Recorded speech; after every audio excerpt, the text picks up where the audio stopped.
अस्सलाम वालेकुम नाज़रीन, मैं हूं अहमद रियाज बलोच और आप देख रहे हैं वॉइस ऑफ पाकिस्तान। नाज़रीन, इस वक्त हम मौजूद हैं पंजाब असम्बली में और पंजाब असम्बली में आज एजाज चौधरी सेनेटर साबिक सेनेटर एजाज चौधरी के हवाले से जो उनकी नाअहली का मामला था उस पर इलेक्शन होने जा रहा है, बल्कि इलेक्शन हो रहा है और यहाँ पर उम्मीदवार जो हैं मुस्लिम लीग नून से राना सनाउल्लाह साहब हैं और इस हवाले से वोटिंग का अमल जारी है। गुज़िश्ता रोज़ अडयाला जेल के बाहर अलीमा खान साहिबा के साथ जो मामला पेश आया उस पर गुफ्तगू करने के लिए और तहरीक इंसाफ ने इस एक जो पोलिंग के अमल का बाइकआउट क्यों किया उसके लिए आज हमारे साथ बात करने के लिए मौजूद होंगे बिलाल मिर्जा साहब, सीनियर सहाफ़ी हैं और एक तवील अरसे से इनका इस हवाले से तजर्बा भी है। अस्सलाम वालेकुम जी, बहुत शुक्रिया आपके वक्त का। शुक्रिया। फरमाइएगा कि कल अडयाला के बाद जो मामला पेश आया, क्या लगता है आपको कि ये वो इस सिलसिले की कड़ी थी जो अंडा पड़ा उसके बाद जो माहौल गर्म हुआ?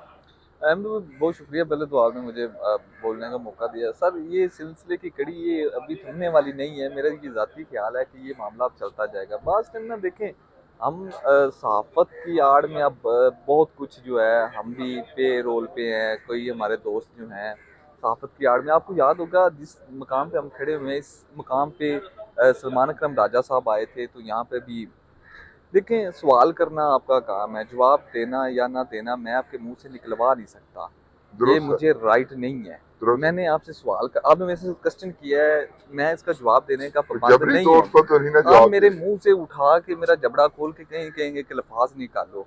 तो देखिए सर, अब हम भी सहाफत के अंदर जब तक ये मेन स्ट्रीम मीडिया था तो आपको इस तरह के वाकयात नज़र नहीं आते थे। जब से ये डिजिटल मीडिया आ गया है, दौड़ में लग गए हैं कि बस मैं जो है, अब सर हमारे ज़हनों में भी ये बात बैठ गई कि जब तक कहीं हल्ला गुल्ला नहीं होगा, कहीं चपेड़े नहीं चलेंगी, मुक्के नहीं चलेंगे, कहीं धक्कम के नहीं गालम होगी, गलोच तो नहीं मैं होगी। वायरल नहीं होऊँगा। अब सर हम नफ़रत स्टंट की, करना जरूरी सर हो अब नफ़रत की है अहमद भाई, सियासत हो रही है, नफ़रत की सहाफ़त हो रही है। अब सहाफ़त भी मुझे कहीं दिखाई नहीं देती, पार्टीइज़्म में समेत मेरे मैं गल कर रहा हूँ। ये बात जो है मैं भी इसमें इंक्लूड हूँ। लेकिन आपने मेरे से ज़्यादा आप फील्ड में काम करते हैं, आपको नज़र आता है सहाफ़त आपको कहीं नज़र आ रही है। नहीं, तो वो तो है। अब सेटेलाइट के हवाले से तो यकीनी तौर पर आपकी बात बिल्कुल तो दुरुस्त है। डिजिटल का दौर है, डिजिटल में हर बंदा जो है वहाँ पे आप देखिए मेन स्ट्रीम मीडिया के 30 चैनल हैं जबकि आप देखेंगे 100 वहाँ पे बंदा खड़ा हुआ है, आप किसी को रोक भी नहीं सकते। अब वहाँ पे जो हुआ उसकी मजम्मत तो करनी चाहिए, लेकिन सर हमें अपने अंदर बर्दाश्त पैदा करना चाहिए, टॉलरेंस से काम लेना चाहिए। अगले से आपने सवाल किया है, अब आप उसको कहें कि मुझे जवाब दे के जाए, वो आपका पाबंद नहीं है। वो देखिए, वो खतून थी, उनसे बदतमीजी की गई, वर्कर आप देखिए मतअद्दद मसाले मौजूद हैं, मरियम नवाज साहिबा भी, और उसके साथ आपको नहीं पता इस असम्बली के आते में एक सहाफ़ी ने, सीनियर सहाफ़ी थे मोहसिन बिलाल साहब, उन्होंने एक रुकने असम्बली से सवाल किया तो उनको अभी ऑफिस में पहुंचे थे, लेटर जारी हो गया था कि आपको नौकरी से निकाल दिया गया। ये सहाफत नहीं हुई, ये इसकी मिसालें नहीं मिलती। आप एक मामले को डिस्कस कर रहे हैं तो इस तरह हमें किसी पार्टी के, मेरा नहीं ख्याल के स्पोक पर्सन बनना चाहिए। सहाफत को अगर सहाफत में रहने देंगे, सहाफत का म्यार आप देख लें, कई सीनियर सहाफ़ी जॉबलेस हैं, और वो बीबीसी की लड़की वायरल हुई थी, वो उसको चल रही है। एक न्यूज़ चैनल ने जॉब पे भी रख दिया। मैंने मैस कॉम की डिग्री की, आपने मैस कॉम, मुझे तो यहाँ तक इल्म है कि आप तो लंदन से पढ़ के आए हैं, तो आपको जॉब अभी तक उस चैनल की उस लेवल की नहीं मिली। यहाँ पे सहाफत का म्यार ये हो चुका है अच्छा, सहाफत। आप पीटीआई की बीट कवर करते हैं और बड़े अरसे से आप पीटीआई के लोगों को जानते पहचानते भी हैं। क्या कहना है कल के एक मामले पर उनका, मतलब जो एक वो पंजोता साहब ने गैर अखलाकी जुबान इस्तेमाल की और उसके साथ साथ वो इश्तिहार में भी नजर आए। वो खैर वो जो बाद वाले मामलात हैं, पर्चे में असला बरदार एक ग्रोह ने जनाब धमकियां दी, वो तो है समझ से बाला तर है। वहाँ पे सारा मीडिया खड़ा था, कैमरे लगे थे, किसी के पास असला तो नहीं नजर आया। लेकिन तहरीक इंसाफ के जो रहनुमा है कि वो क्या कहते हैं अहमद सवाल। भाई, चंद रोज कबल ना पंजाब असम्बली के आते में 30 एमपीएस को, एक एक एमपीएस साहब के ड्राइवर्स और उसके गार्ड आए हैं, माँ बहन की गालियां दी यहाँ हैं। इसी जगह हुआ पे ये है, मामला जी। उनका क्या बनना है, मेरा ये आपसे सवाल है। उनका क्या बनना जनाब, सर ताकतवर लोगों का कभी कुछ बना। सर यही हुआ है उनके साथ भी। देखें, अभी पाकिस्तान तरीके इंसाफ अग्रेसिव मूड में, मेरी फैमिली से पाकिस्तान तरीके इंसाफ से एमपीएस हैं, तो अग्रेसिव मूड है पाकिस्तान तरीके इंसाफ के साथ। जितना को उनको पीसा मधोला गया जा ना, सकता। पीसा जा सकता था ना, वो पंजाबी पिस में गए कहते हैं हैं वो। मधोले थे। सर वो मुझे ना, वो कहते हैं पंजाबी जी कहते हैं, वो लेर ली या मार ली यक बराबर है।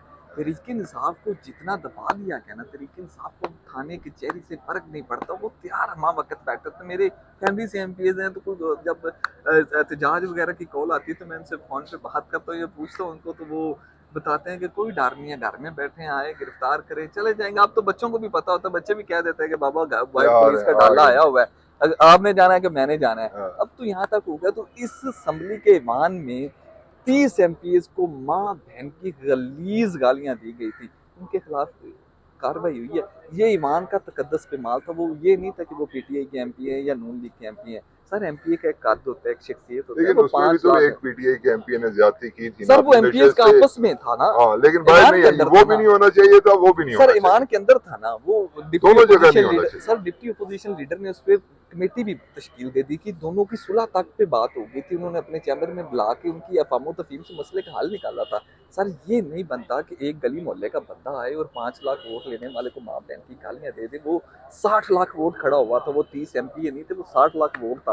और माँ बहन की गालियां 7 लाख आपको पता वोटों है की बेहरमती की सर, गई। बिल्कुल अच्छा, बेहद। अब ये बताइएगा, चूंकि अब ये पंजाब असम्बली में आज पोलिंग हो रही है, राना सनाउल्लाह साहब उम्मीदवार हैं। एक वक्त में एजाज चौधरी साहब की अहलिया ने कागजात जमा करवाए, लेकिन फिर उन्होंने बाइकआउट कर दिया। आपको नहीं लगता सियासी नुकसान है तहरीक इंसाफ को इस चीज का? सेनेट में भी नशिस्तें कम हो रही हैं। पाकिस्तान तहरीक इंसाफ ने सर सबसे बड़ी तहरीक इंसाफ ने तहरीक में अगर गलती किया तो पंजाब असम्बली से इस्तीफे दे के की थी। ये बात बारहा दफ़ा खान साहब को बताई गई थी, लेकिन खान साहब को कुछ उनके मैं ना मशीरान ने मानूं।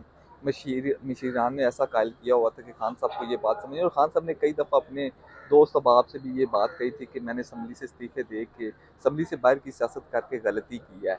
लेकिन पाकिस्तान तहरीक इंसाफ में अभी भी कुछ लोग ऐसे मौजूद हैं जो असम्बलियों तक नहीं पहुंच सके। लोग जो असम्बलियों में पहुंच गए हैं वो उनको खटकते नहीं हैं, वो नज़र नहीं आने चाहिए। वो कहते हैं कि इनकी तो सैलरीज लग गई, इनको असम्बलियों में पहुंच गए हैं, तो ये क्यों पहुंचे, हम क्यों नहीं पहुंचे।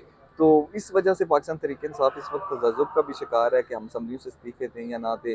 तो रही सलमा एजाज साहिबा की बात, तो सलमा एजाज साहिबा तो हरी हुई कैंडिडेट हैं। अब पाकिस्तान तहरीक इंसाफ की पार्लियामेंट में अक्सरियत नहीं है, इनके पास 100 वोट है, 100 से भी कम है। इनमें से कुछ सीटें एक जो सौ है खाली चार भी हो गई। पाँच थे सर और वो भी। 107 ही नहीं है, हाँ जी। उसमें से कुछ एमपीएस को नाहल हो गए हैं, सस्पेंड हुए हैं। इस तरह करके इनके पास कोई बचते हैं 97 जिनमें वोट। मलिक अहमद जबकि बचर साहब भी राइट, शामिल है। उसमें सर राय था, उसमें अमीनुल्लाह था, इस तरह मुख्तलिफ लोग जो हैं सस्पेंड हुए हैं, नाहल हो गए, सीटें खाली हो गई, ज़िमनी इंतखाब था। तो सर उसमें पाकिस्तान तहरीक इंसाफ के मुकाबला पास होना ही नहीं था। मुकाबला ही नहीं है। इनके पास लेकिन 97 है, जबकि रिक्वायर्ड है। इलेक्टोरल प्रोसेस का तो हिस्सा बनना सर चाहिए था ना। बिल्कुल बनना चाहिए था, ये ये तहरीक का गैर हिस्सा होती है। जमहूरी मामला जो है वो इमरान खान साहब ने, मतलब डिक्टेशन पर कह लें या इमरान खान साहब की अपनी जाती मर्जी कह लें, उन्होंने नहीं छोड़े। अहमद भाई, कहीं किसी हद तक खान साहब की पॉलिसी ठीक है। देखें खान साहब, अब खान साहब एक पाकिस्तान सिंगल लार्जेस्ट पार्टी को हेल्प कर रहे हैं। खान साहब जो हैं जहाँ वो सोच सकते हैं शायद हम तक नहीं सोच सकते। वो कहते हैं कि हमारे कैंडिडेट को मैदान में उतारते हैं, हमें वोट मिलता है, और जब वोट डब्बे खुलते हैं तो वोट कहीं और चला जाता है। तो कहते हैं ये कि भी यार दुरुस्त ये मामला जो है। अगर इंजी होना तो फिर रह नहीं दी, फिर रह नहीं दईए, फिर बहुत ਇਹ ਜੇ शुक्रिया। मैदान 'ਚ ਭੱਜਣ ਦਾ ਫਾਇਦਾ ਕੋਈ ਨਹੀਂ, ਕਿ ਘੋੜਾ ਸਾਡਾ ਸਭ ਤੋਂ ਅੱਗੇ ਲੱਗਿਆ ਹੋਇਆ ਤੇ ਜਿਹੜੀ ਜਿੱਤਣ ਵਾਲੀ ਲਾਈਨ ਹੈ ਉਹ सब तो हरे हुए आगे जाके खींच दी जाती कि ये विन कर गया। तो सर इस तरह के फिर मैदान में खेलने का मजा ये भी नहीं आता। पंडाल ना हुआ थाल ही हो गया। हाँ जी। बहरहाल जी, बहुत शुक्रिया, आपने गुफ्तगू सुनी बिलाल मिर्जा की, और यकीनी तौर पर इस वक्त जो मौजूदा सूरत हाल है उसमें यही लग रहा है कि जो पंडाल है वो इस वाले से तैयार ही नहीं था। तहरीक इंसाफ अगर इलेक्शन में हिस्सा लेती भी तो कामयाबी के दूर दूर तक इम्कान मौजूद नहीं थे। लेकिन तहरीक इंसाफ बहरहाल एक वाज़ेह अक्सरियत उन्होंने हासिल की 8 फरवरी के इलेक्शन में, लेकिन वो अब दोबारा से इलेक्टोरल प्रोसेस का हिस्सा नहीं बन रहे। ये किसकी गलती है? हाँ साहब की अपनी है, या जमात में उनके जो मशीरान हैं वो इस तरह की डिक्टेशन दे रहे हैं? अभी तक के लिए अहमद रियाज बलोच को दीजिए इजाज़त। अल्लाह ने